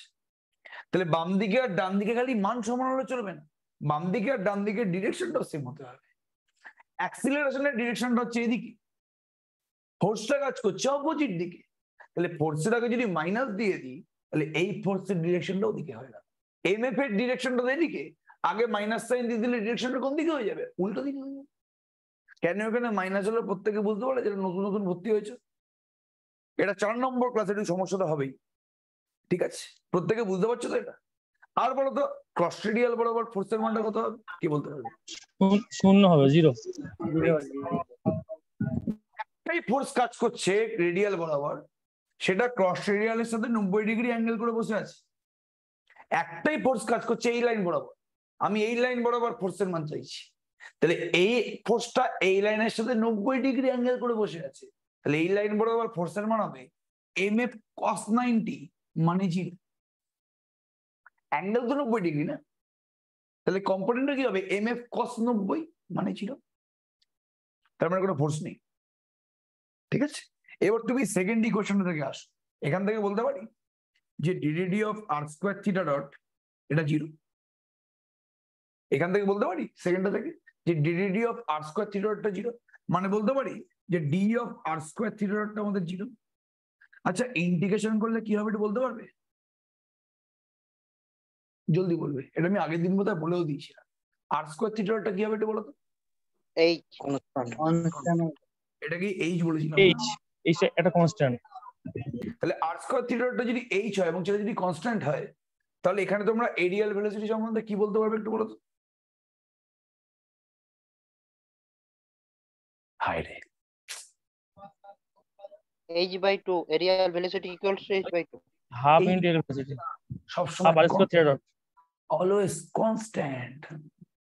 h/2 তো বুঝতে পারলাম, সে তো বলা আছে এখানে, বাট এরিয়াল ভেলোসিটি সম্পর্কে তুমি কি জানতে পারলে? যে এরিয়াল ভেলোসিটি সবসময় কনস্ট্যান্ট হয়, এটা ভ্যারি করে না। একটা পার্টিকেলের লিনিয়ার ভেলোসিটি এবং অ্যাঙ্গুলার ভেলোসিটি কিন্তু টাইম চেঞ্জ হলে চেঞ্জ হতে পারে। টাইমের সাপেক্ষে কিন্তু একটা লিনিয়ার ভেলোসিটি এবং অ্যাঙ্গুলার ভেলোসিটি চেঞ্জ হতে পারে, বাট এখানে টাইম বাড়ুক বা কমুক কোনো যায় আসে না, এরিয়াল ভেলোসিটি মান কোনোদিন চেঞ্জ হবে না, অলওয়েজ কনস্ট্যান্ট থাকবে। বিকজ এরিয়াল ভেলোসিটি মানটা কি R square theta dot, half R square theta dot. এবার আর স্কোয়ার থিটা ডটটা হচ্ছে সবসময় কনস্ট্যান্ট, তাহলে এরিয়াল ভেলোসিটি মানটা অলওয়েজ কনস্ট্যান্ট। এটা প্রত্যেকে বুঝতে পারলে কিনা একটু বলবে? Since R square theta dot equals to H equals to constant, তাহলে areal velocity equals to half into H মানে কি কনস্ট্যান্ট। তাহলে এটা হচ্ছে লিনিয়ার ভেলোসিটি, অ্যাঙ্গুলার ভেলোসিটি এবং এরিয়াল ভেলোসিটির মধ্যে মেইন পার্থক্য। যে লিনিয়ার আর অ্যাঙ্গুলার সবসময় কনস্ট্যান্ট হয় না, হতেও পারে না হতে পারে, বাট এরিয়াল ভেলোসিটি হচ্ছে এমন একটা ভেলোসিটি অলওয়েজ কনস্ট্যান্ট হবে। আমি কি বুঝতে পারলাম এটা? জলদি বলবে একটু। এটা দিয়ে কিন্তু এমসিকিউ আসে।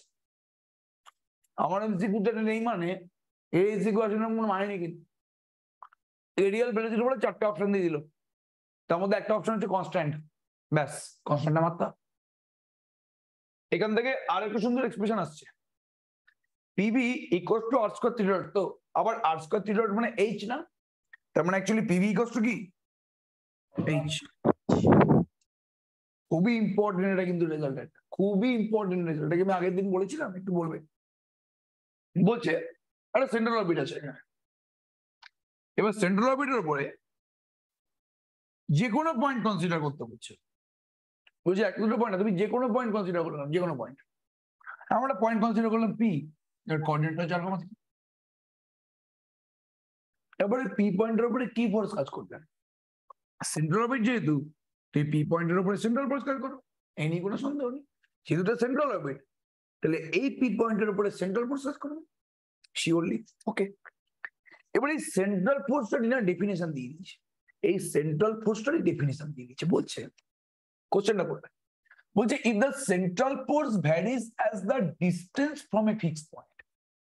এবার সেন্ট্রাল অরবিটের ফিক্সড পয়েন্টটা কি? ও বলছে সেন্ট্রাল ফোর্সটা যদি, মানে যেই পয়েন্টে সেন্ট্রাল ফোর্স এফ কাজ করছে, সেই সেন্ট্রাল ফোর্সটা একটা ফিক্সড পয়েন্ট থেকে সেই পয়েন্টের ডিস্টেন্সের সাথে প্রপোর্শনাল।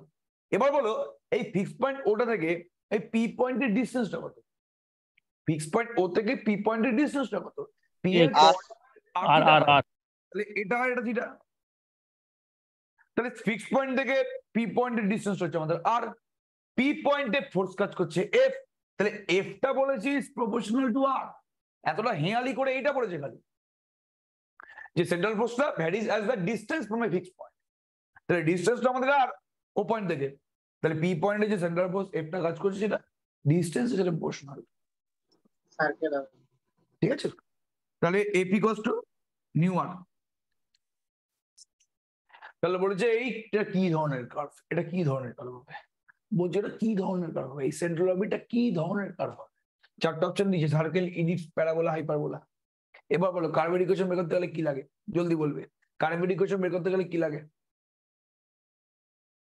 কার্ভের ইকুয়েশন বের করতে কি লাগে, তার ডিফারেন্সিয়াল ইকুয়েশন লাগে। কার্ভের ইকুয়েশন বের করতে তার ডিফারেন্সিয়াল ইকুয়েশন লাগে। তাহলে ডিফারেন্সিয়াল ইকুয়েশনটা কি, জলদি বলবে। D square U D theta square plus U equals to F by কি বললাম, এইচ স্কোয়ার ইউ স্কোয়ার। এটা হচ্ছে আমাদের ডিফারেন্সিয়াল ইকুয়েশন, তাই তো? তাহলে এটা হচ্ছে আমাদের ডিফারেন্সিয়াল ইকুয়েশন। এটাকে সলভ করলে আমি কি কার্ভের ইকুয়েশনটা পেয়ে যাবো। যে সার্কেল বলেছে এভাবেই করেছো তো নাকি? ওকে, আই থিঙ্ক এভাবেই করেছো।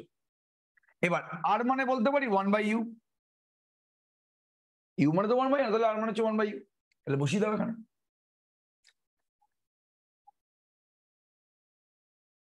পুরোপুরি বোঝা গেল কিনা একটু বলবে।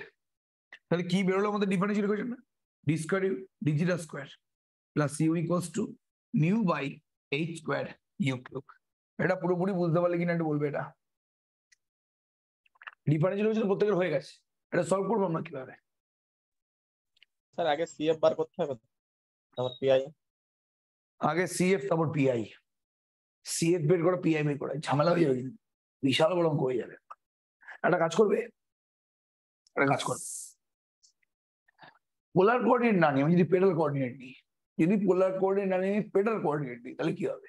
ডিফারেন্সিয়াল ইকুয়েশন আমাদের দুটো আছে না, একটা পোলার কোঅর্ডিনেট আছে না পেডাল কোঅর্ডিনেট আছে। আমরা পোলার কোঅর্ডিনেট নিয়ে দেখছি যে বড় হয়ে যাবে, আমরা হবে অবশ্যই, ওটা কেন হবে না, একদম হয়ে যাবে, বাট বড় হয়ে যাবে। একটা কাজ করি না, now H square by P cube D P D R equals to F. তো তাহলে আমার আর ইউ ধরার দরকার নেই, আমি পেডাল কোঅর্ডিনেট সিস্টেমে কাজটা করি না, তাহলে বেটার হবে অনেক। ঠিক আছে, ওকে। এবার দেখো এফ মানে কি, মিউ আর, তাহলে H square by P cube D P equals to mu R D R. ঠিক আছে, ওকে। এইচ স্কোয়ারটা কোথায় নিয়ে চলে যাও, তাহলে D P by P cube mu by H square R D R. Integration করলে কত হচ্ছে, -1/2b square equals to mu by H square R square by 2 plus c1/2, তাই না? কি খুব ভালো কথা, 2 গুলো সব কেটে দাও, তাহলে -1/p স্কোয়ারটা হয়ে গেল c1 plus mu by H square R square. ঠিক আছে, ওকে। তাহলে মাইনাসটা ওদিকে দিয়ে দিলে কি হবে, 1/p স্কোয়ার ইকুয়ালস টু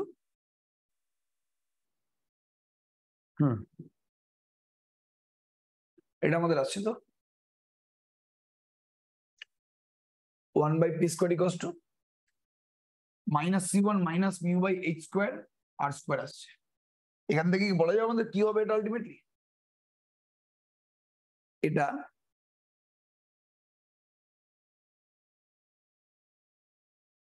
একটা কাজ করো, এখানে এখানে -c1/d করো না, ইন্ডিকেটিং মাইনাস হচ্ছে, তাহলে এটা প্লাস হয়ে গেল, এটা মাইনাস হয়ে গেল। ঠিক আছে, না না এটা মাইনাস আছে, এটা প্লাস, মাইনাসটা দিলে এটা 1/p square c1 minus mu by H square R square. ঠিক আছে,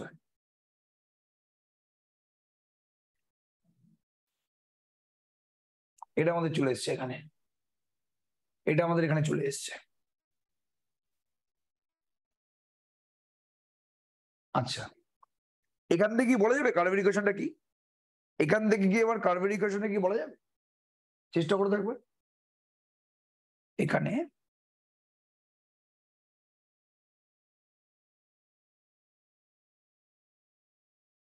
একটা কাজ করো, এইচ স্কোয়ার বাই মিউ দিয়ে গুণ করে দাও, H square c1 by mu minus R square.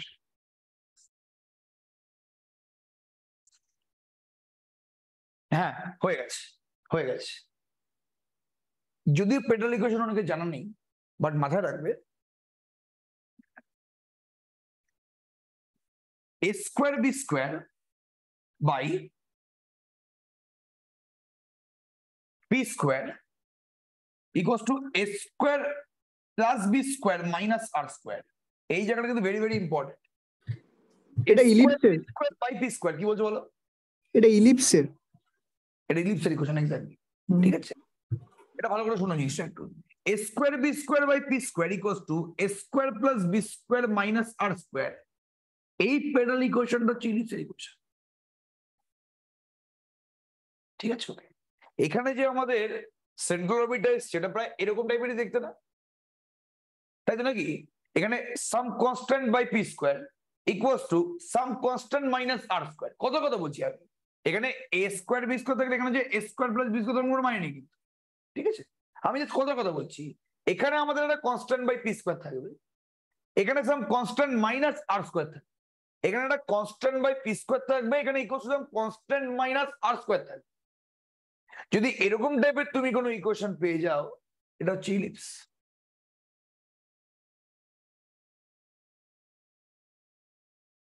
সেরকম ভাবেই সার্কেলেরও কিন্তু পেডাল ইকুয়েশন আছে। সার্কেলের পেডাল ইকুয়েশন কেউ বলতে পারবে? একটা সার্কেলের পেডাল ইকুয়েশন কি হয়? আই থিংক বলতে পারবে। সার্কেলের পেডাল কি বলে? P equals to AR. P equal to AR হবে, P equal to AR। এটা হচ্ছে সার্কেলের পেডাল ইকুয়েশন। ঠিক আছে, আর যদি এরকম টাইপের ফরম্যাটে থাকে A square B square by P square equals to A square plus B square minus R square, এটা হচ্ছে আমাদের ইলিপসের পেডাল ইকুয়েশন। যদি সার্কেল হতো এটা না, তাহলে পি ইকুয়ালস টু আর হতো। যেহেতু এই পার্টিকুলার ফরম্যাটটাই আছে, তাহলে এটা হচ্ছে আমাদের ইলিপসের ইকুয়েশন। ঠিক আছে, ওকে। তাহলে উইচ ইজ এন ইলিপস লিখে দাও, এটা ভালো কোশ্চেন বেশ। তাহলে আমাদের এখানে অপশনটা হবে হচ্ছে, এটা পুরোপুরি বুঝতে পারলে কিনা একটু বলবে? এটা পুরোপুরি বুঝতে পারলে কিনা একটু বলবে? এই জায়গাটা ক্লিয়ার হলো কি পুরোপুরি? তাহলে এটা হচ্ছে আমাদের ইলিপসের পেডাল ইকুয়েশন। তাহলে যদি ইলিপসের পেডাল ইকুয়েশন এটা, দ্যাটস ওয়াই অপশনটা ইলিপস। আর যদি সার্কেল হতো তাহলে পি ইকুয়ালস টু আর, এটা আমাদের সার্কেলের পেডাল ইকুয়েশন। ঠিক আছে, ওকে। ক্লিয়ার পুরোপুরি ব্যাপারটা জিনিসটা? এটা পুরোপুরি বোঝা গেছে? আচ্ছা, নেক্সট পার্টিকুলার এমসিকিউতে যাও একটু। হ্যাঁ,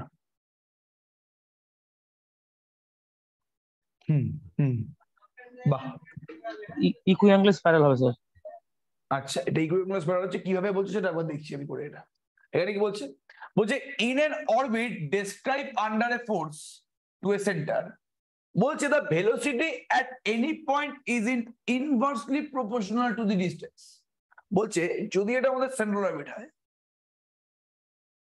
তাহলে সেন্ট্রাল অরবিটের যে কোনো একটা পয়েন্টে যে ভেলোসিটিটা আছে, সেই ভেলোসিটিটা বলছে এই সেন্ট্রাল অরবিটের ও থেকে যে ডিস্টেন্সটা আছে না, তার সাথে ইনভার্সলি প্রপোর্শনাল। আমি আবার রিপিট করছি, ভালো করে শুনুন। বলছে এই যে পি পয়েন্টের লিনিয়ার ভেলোসিটি বলেছে ভি, এখানে ভেলোসিটি বলেছে মানে কিন্তু লিনিয়ার ভেলোসিটি বলেছে। তাহলে এই যে আমাদের লিনিয়ার ভেলোসিটিটা আছে, ওটা বলছে যে পি পয়েন্টের ও থেকে যে ডিস্টেন্সটা আছে তার সাথে ইনভার্সলি প্রপোর্শনাল। মানে কোশ্চেনের মধ্যে কি বলে দিয়েছে? V is proportional to 1/r বলে দিয়েছে। V is proportional to 1/r বলে দিয়েছে। তাহলে মানে কি?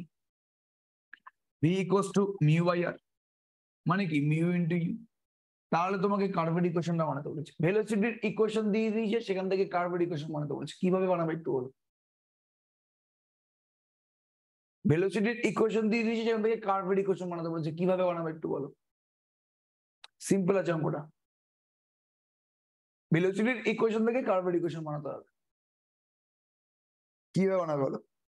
আগে বলো তো ভেলোসিটির এক্সপ্রেশনটা কি ছিল? ভেলোসিটির এক্সপ্রেশনটা কি ছিল বলো না? আমি তো প্রথমে আজকে লিখিয়ে দিয়েছি এটা। Areal velocity. এই তো, যদি কোনো একটা পয়েন্টে ভেলোসিটি ভি হয়, তাহলে V square equals to H square ডিউটি theta whole square plus U square. এটা হচ্ছে আমাদের ভেলোসিটির এক্সপ্রেশন। এটা আমাদের ভেলোসিটির এক্সপ্রেশন। ঠিক আছে, ওকে। তাহলে এখানে বলে দিয়েছে V equals to mu U, তার মানে V square equals to mu square U square না? আবার তাহলে ভি স্কোয়ার মানে কি? এইচ স্কোয়ার ইন্টু ডিউটি theta whole square plus U square, মানে কি মিউ ইউ স্কোয়ার। আচ্ছা, এটা কি এভাবে ভালোবেসে লেখা যায়? Mu by H square U square mu by A স্কোয়ারটাকে আমি এ স্কোয়ার ধরছি সুবিধার জন্য। আচ্ছা এ স্কোয়ারটা তো ভুল হবে, এটা তো নেগেটিভও আসতে পারে, সি ইউজ করে ধরছি। মিউ বাই এ স্কোয়ার মানে তো নেগেটিভ আসতে পারে, তো আমি সি ইউজ করে ধরছি। সি মানে হচ্ছে আমাদের মিউ বাই স্কোয়ার। আচ্ছা ঠিক আছে, এবার তাহলে আমাদের D U D theta whole square এটা চলে এলো হচ্ছে C minus one into U square. ঠিক আছে, ওকে সি মাইনাস ওয়ানটাকে ধরে নাও এ, তাহলে আমাদের চলে এলো এখান থেকে D U D theta whole square equals to এটা। ডিউ ডি থিটা মানে কি? Root over A U square, sorry U, ঠিক আছে, রুট ওভার এ ইউ, কোনো সমস্যা নেই। এবার তুমি কার্ভের ইকুয়েশনটা বের করো, du by U equals to root A theta, তার মানে কি log U equals to, sorry D theta, root A into theta plus log K, তার মানে ইউ বাই কে হচ্ছে E to the power root A theta. তাহলে U কত হবে? U হচ্ছে আমাদের K E to the power root A theta, তার মানে আর কত হবে? 1/k E to the power minus root A theta. এবার এটা কোন কার্ভের ইকুয়েশন? ইকুয়াঙ্গুলার স্পাইরালের ইকুয়েশন জানো? ইকুয়াঙ্গুলার স্পাইরালের পোলার ইকুয়েশন হচ্ছে, আমি আগেই বলেছিলাম, r equals to a, r equals to a e to the power theta cot alpha, r equals to a e to the power theta cot alpha, যেখানে এটা হচ্ছে কনস্ট্যান্ট, কট আলফাটাও কনস্ট্যান্ট। তাহলে এখানে থিটার সাথে যেটা আছে ওটাও কনস্ট্যান্ট এবং 1/k টাও পুরোপুরি কনস্ট্যান্ট। তাহলে পুরোপুরি ইকুয়াঙ্গুলার স্পাইরালের যে ইকুয়েশনটা আছে ওর সাথে ম্যাচ করে যাচ্ছে। ইকুয়াঙ্গুলার স্পাইরাল হতে গেলে যে এখানে কট আলফাই আসবে এরকম কোনো মানে নেই। কট আলফাটা জাস্ট একটা কনস্ট্যান্ট, এটা একটা কনস্ট্যান্ট, কট আলফাটাও একটা কনস্ট্যান্ট। এটা পুরোপুরি ইকুয়াঙ্গুলার স্পাইরালের মতন দেখতে না? জলদি বলবে একটু জিনিসটা। ইজি অঙ্ক অনেক হয়েছে, এবার একটু স্ট্যান্ডার্ড অঙ্ক করার পালা, তাই জন্য কিন্তু এই অঙ্কগুলো পড়ছে, আগের অঙ্কটা পড়েছে। এটা পুরোপুরি বোঝা গেছে? জলদি বলবে এটা একটু। তাহলে উইচ ইজ অ্যান, কি বলবো? Which is an equiangular spiral, equiangular spiral.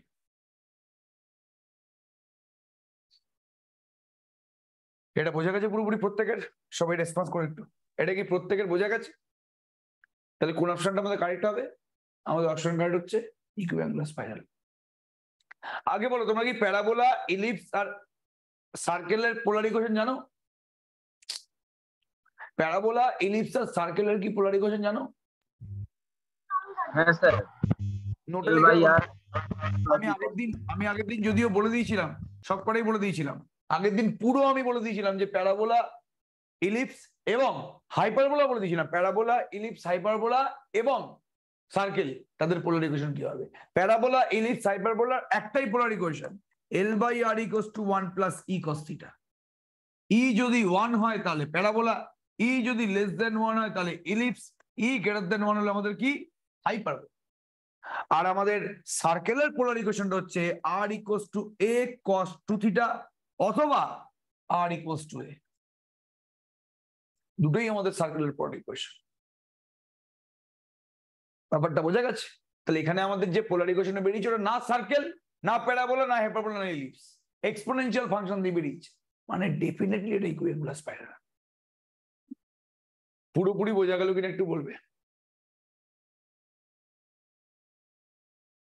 এটা বোঝা গেছে? এবার তুমি চলে আসো 3.17, 3 নম্বর কোশ্চেনে। কি বলেছে ভালো করে একবার দেখবে, দারুণ কোশ্চেন এটা। A particle moving under the action of a central force, the parameter which remain constant is, একটা সেন্ট্রাল অরবিটে কোন জিনিসটা কনস্ট্যান্ট থাকে অলওয়েজ? একটা তো এক্ষুনি জানতে পারলে, এরিয়াল ভেলোসিটি। বাট কোশ্চেনে কি এখানে এরিয়াল ভেলোসিটি সম্বন্ধে কিছু বলেছে না? চারখানা অপশন দিয়েছে, potential energy, angular momentum, linear momentum এবং কাইনেটিক এনার্জি। এই চারটির মধ্যে কোনটা কনস্ট্যান্ট থাকবে? Angular momentum. অ্যাঙ্গুলার মোমেন্টাম হবে স্যার। আচ্ছা, যে বলছে যে কেন বলো?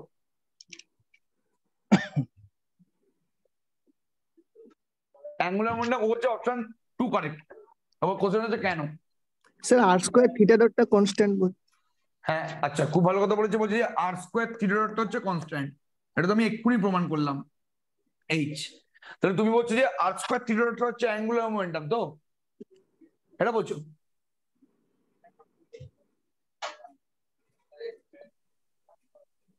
হ্যাঁ, এটা আর স্কোয়ার থিটা ডটটা কনস্ট্যান্ট বলছো তো? আচ্ছা, আর স্কোয়ার থিটা ডটটা কনস্ট্যান্ট মানে M R square theta ডটটাও constant, মানে এম এইচ মানে কনস্ট্যান্ট, এম তো কনস্ট্যান্ট না। এবার তোমরা এটা বলছো অ্যাঙ্গুলার মোমেন্টাম, তাই তো?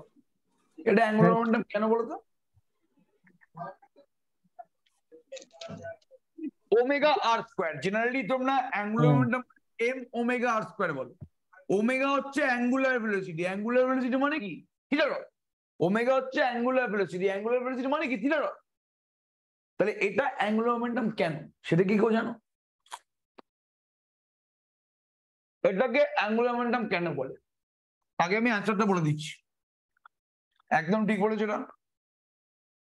we know in a central orbit r square theta dot equals to h equals to constant, তার মানে m r square theta dot equals to constant, m r square theta dot equals to angular momentum,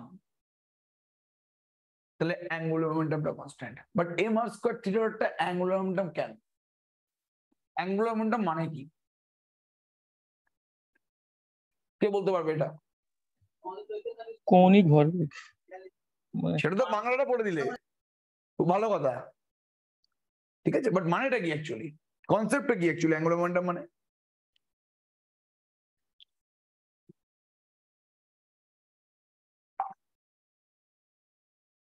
আগে বলো linear momentum মানে কি বলতো? Linear momentum মানে হচ্ছে mass into linear velocity. Sir কৌণিক ভরবেগ মানে হচ্ছে কৌণিক বেগ ইনটু ভর, মানে মাস ইনটু অ্যাঙ্গুলার মোমেন্টাম। আচ্ছা, বলছে যে আচ্ছা ও একটা জিনিস বললো, তাহলে মাস ইনটু লিনিয়ার ভেলোসিটি মানে হচ্ছে আমাদের লিনিয়ার মোমেন্টাম, তাই তো? তাহলে এরকম তো হওয়া উচিত না যে মাস ইনটু অ্যাঙ্গুলার ভেলোসিটি মানে অ্যাঙ্গুলার মোমেন্টাম, এরকম তো হওয়া উচিত। বা সেটা কি হচ্ছে? সেটা তো হচ্ছে না। বুঝে গেছে কি বলতে চেষ্টা করলাম? তাহলে মাস ইনটু লিনিয়ার ভেলোসিটি মানে লিনিয়ার মোমেন্টাম হয়তো, তাহলে মাস ইনটু অ্যাঙ্গুলার ভেলোসিটি মানে তো অ্যাঙ্গুলার মোমেন্টাম হওয়া উচিত। বাট সেটা তো হচ্ছে না। এম আর থিটা ডটের সাথে তো আর স্কোয়ার গুণ হচ্ছে, তো জিনিসটা কি অ্যাকচুয়ালি? এই ব্যাপারটা বোঝাচ্ছি, ভালো করে বুঝবে। দারুণ জিনিস, এমসিকিউ করতে কাজে লাগবে, এটা খুবই ইম্পর্টেন্ট জিনিস। এটা স্ট্যাটিক্স তো এখনো শুরু হয়নি না, স্ট্যাটিক্স এর অঙ্ক করতে কিন্তু এটা পুরোপুরি কাজে লাগবে, দারুণ জিনিস কিন্তু এটা, ঠিক আছে। আগে বলো কেউ মোমেন্ট মানে জানো কিনা? মোমেন্ট মানে কেউ জানো? টর্ক মোমেন্ট মানে জানো?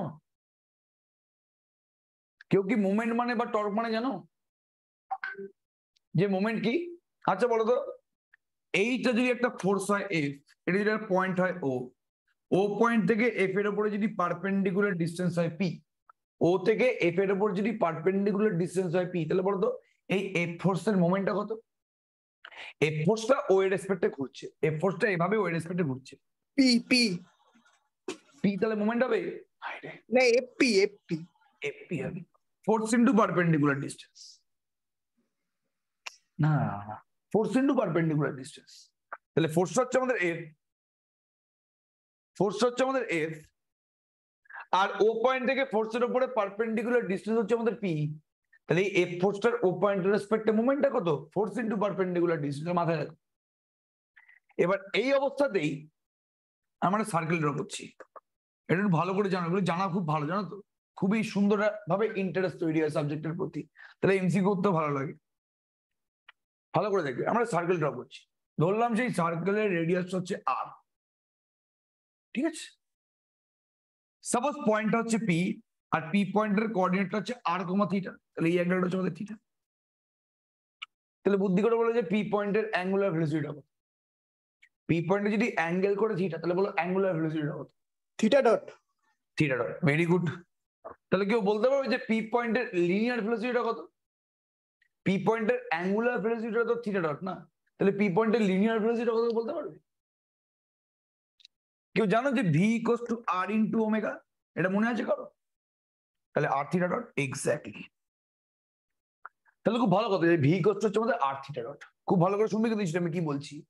তাহলে এই যে আমাদের ভিটা আছে, ভিটা তো হচ্ছে আমাদের লিনিয়ার ভেলোসিটি, তো তাহলে পি পয়েন্টের লিনিয়ার ভেলোসিটি হচ্ছে r থিটা ডট। এবার বলো তো ভেলোসিটি তো ভেক্টর কোয়ান্টিটি, তার মানে ওই ভেলোসিটি তো কোন একটা লাইন বরাবর কাজ করবে না। তাহলে বলো তো পি পয়েন্টের যে লিনিয়ার ভেলোসিটি ভি আছে সেটা বলো তো কোন লাইন বরাবর কাজ করে, যে বলতে হবে তাকে মেনে যাবো হবে।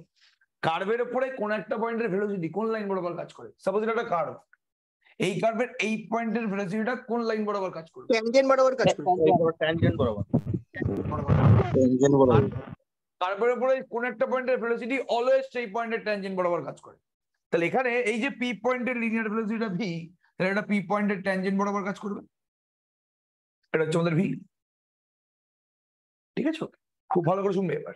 এবার এবার এবার এবার আমি যদি ভেলোসিটিটার ও পয়েন্টের রেসপেক্টে মোমেন্ট নিই, আচ্ছা বাদ দাও, যদি তাহলে ভি কাজ করছে এই লাইন বরাবর, আচ্ছা ভি যদি এই লাইন বরাবর কাজ করে তাহলে বলতো লিনিয়ার মোমেন্টামটা, এই যে পি পয়েন্টের যে লিনিয়ার মোমেন্টাম রৈখিক ভরবেগ বলতো সেটা কোন লাইন বরাবর কাজ করবে।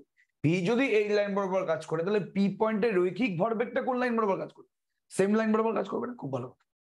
এবার তুমি এই রৈখিক ভরবেগটার এই ও পয়েন্টের রেসপেক্টে মোমেন্ট নাও। মোমেন্ট নিতে গেলে কি লাগে, এখানে যেমন তুমি ফোর্সের মোমেন্ট নিয়েছিলে, তাহলে তুমি যার সাপেক্ষে মোমেন্টটা নিচ্ছ, যার সাপেক্ষে তুমি মোমেন্ট নিচ্ছ সেই পয়েন্ট থেকে পারপেন্ডিকুলার ডিস্টেন্স লাগে। তাহলে এখানে আমি তোমার রৈখিক ভরবেগের মোমেন্টটা নিতে বলছি, লিনিয়ার মোমেন্টামের মোমেন্ট নিতে বলছি। তাহলে আমি পারপেন্ডিকুলার ডিস্টেন্স লাগবে কোথা থেকে, আমি এই রৈখিক ভরবেগটার এই ও এর রেসপেক্টে মোমেন্টাম, তাহলে ও পয়েন্ট থেকে রৈখিক ভরবেগের উপরে পারপেন্ডিকুলার ডিস্টেন্স লাগবে না। এখানে যেরকম আমি এফ ফোর্স এর ও এর রেসপেক্টে মোমেন্ট নিয়েছিলাম, তার জন্য আমার ও থেকে এফ এর উপরে পারপেন্ডিকুলার ডিস্টেন্স নিয়েছি। এখানে আমি কৌণিক রৈখিক ভরবেগের মোমেন্ট কার রেসপেক্টে, ও এর রেসপেক্টে, তাহলে ও থেকে এই রৈখিক ভরবেগটার উপরে পারপেন্ডিকুলার ডিস্টেন্স লাগবে না। বড় তো সেই পারপেন্ডিকুলার ডিস্টেন্সটা কে, এখানে পারপেন্ডিকুলার ডিস্টেন্সটা কে একটু বলো। ওপি। রেডিয়াসটা নিচে একটা সার্কেলের উপরে যে কোনো পয়েন্টের ট্যানজেন্টের সাথে পারপেন্ডিকুলার একটা রেডিয়াস, একটা সার্কেলের উপরে যে কোনো পয়েন্টের ট্যানজেন্টের সাথে পারপেন্ডিকুলারটা রেডিয়াস হয়। তাহলে তাহলে এই রৈখিক ভরবেগের ও এর রেসপেক্টে মোমেন্ট কত হবে, রৈখিক ভরবেগ ইনটু পারপেন্ডিকুলার ডিসটেন্স মানে এম ভি আর। ভি মানে কি আর থিটা না,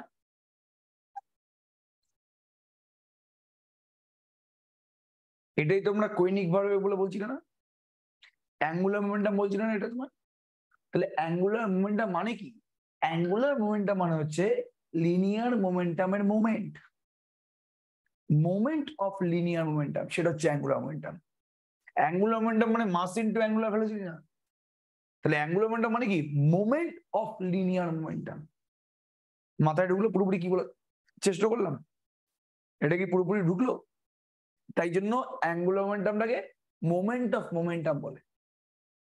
খুবই ইম্পর্টেন্ট থিওরি, এটা স্ট্যাটিক্সে মারাত্মকভাবে কাজে লাগে। তাহলে এখানে যে অ্যাঙ্গুলার মোমেন্টামটা আছে না, এই অঙ্কের নোটটা লিখে রাখো, angular momentum is the moment of linear momentum. সবার কি বোঝা গেল এটা? angular momentum is the moment of linear momentum. সবাই এই জায়গাটা বুঝতে পেরেছো? তাহলে এই অঙ্কটা আমাদের এমনিতেই চুটকিতে হয়ে যাবে, but M R square theta হচ্ছে যে অ্যাঙ্গুলার মোমেন্টাম, সেই অ্যাঙ্গুলার মোমেন্টাম জিনিসটা কি সেটা বুঝতে হবে, সেটা এখানে বোঝানো হয়েছে। পি ইকুয়ালস টু আমাদের আর থিটা, তাহলে লিনিয়ার মোমেন্টামের মোমেন্ট নিলাম, সেটাই হয়ে গেল আমাদের অ্যাঙ্গুলার মোমেন্টাম। খুব ভালো কথা।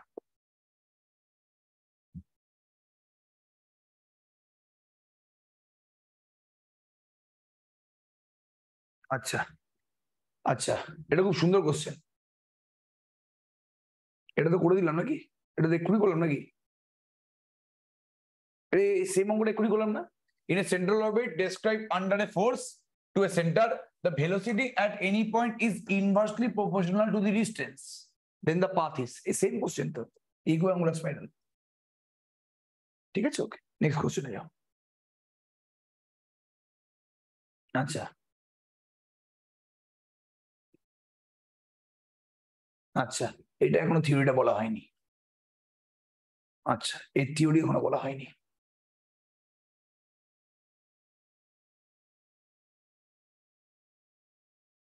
আচ্ছা আচ্ছা, এটা বলার চেষ্টা করো তো একটু। For the motion of a particle in a plane in a central orbit, the angular velocity of the particle varies, এটা কি হবে একটু বলো? Angular velocity of the particle varies, এটা যে বলতে হবে অপশন 2 অপশন 2 বলছে অ্যাঙ্গুলার ভেলোসিটি মানে থিটা ডটটা কার সাথে প্রপোর্শনাল, থিটা ডটটা কার সাথে প্রপোর্শনাল সেটা বলতে হবে।